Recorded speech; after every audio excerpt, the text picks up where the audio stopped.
I'm Ken Hale. I'm one of the account executives at Cambridge, and I wrote this paper on temporary employees. It's entitled, "I Have Temporary Employees, So What's the Problem?" The reason I wrote this paper is that we had a case where a temporary worker was assigned to what we call a work site. And the work site had an accident that injured seriously the temporary worker. Temporary worker sued the work site employer. Worksite employer turned this claim into the general liability insurance carrier, the carrier that covers bodily injury on the premises of the worksite, and the claim was denied. The worksite employer then turned the claim into the workers' compensation carrier that the worksite had. Claim was denied.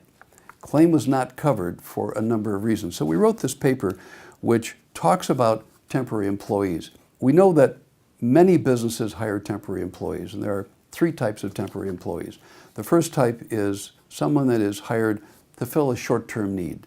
Someone's on vacation, we've got a temporary increase in business, we need someone for a few weeks. That's a true temporary employee.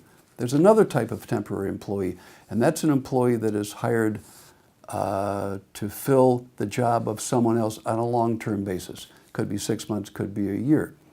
The third type of temp employee is someone that is hired to be auditioning for the job, someone that's a temp to hire. The last two categories are the categories that are not covered by insurance policies, and that's why we wrote this paper. So let's talk about the general liability insurance policy itself. General liability, we said, covers people that are hurt on the job or people that are hurt on the premises by way of a slip and fall. So the policy says we will not cover injuries to employees. No problem, because employees are covered under workers' compensation. The policy also says that we will not cover any long-term temp because we will consider them to be employees. So therefore, the long-term temp or the temp to hire, absolutely not covered by the general liability policy. That employer or worksite employer is out of luck. The workers' compensation policy doesn't cover it because this temp employee is working for someone else. Now, there are several ways that the temp employee can go against the worksite employer, that is the place where that temp was temporarily working. And the first is a direct lawsuit, a tort lawsuit from the temp employee against the temp employer or the worksite employer for a tort claim. I was injured on your premises and you owe me money.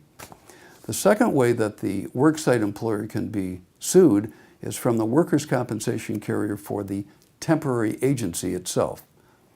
And the third way is that the health insurance carrier for the employee that was injured can also sue in tort the worksite employer. So this paper is designed to show you how to avoid these problems. And it has to be done in the agreement with the temp agency and by asking for certain things. So this is what we had in mind when we designed this paper, and we hope that you'll be able to click on this paper and read it in detail. And if you have any questions after reviewing our special report, feel free to call me. My phone number and my email address are on the website, and I'd be happy to take your call or to respond to your emails.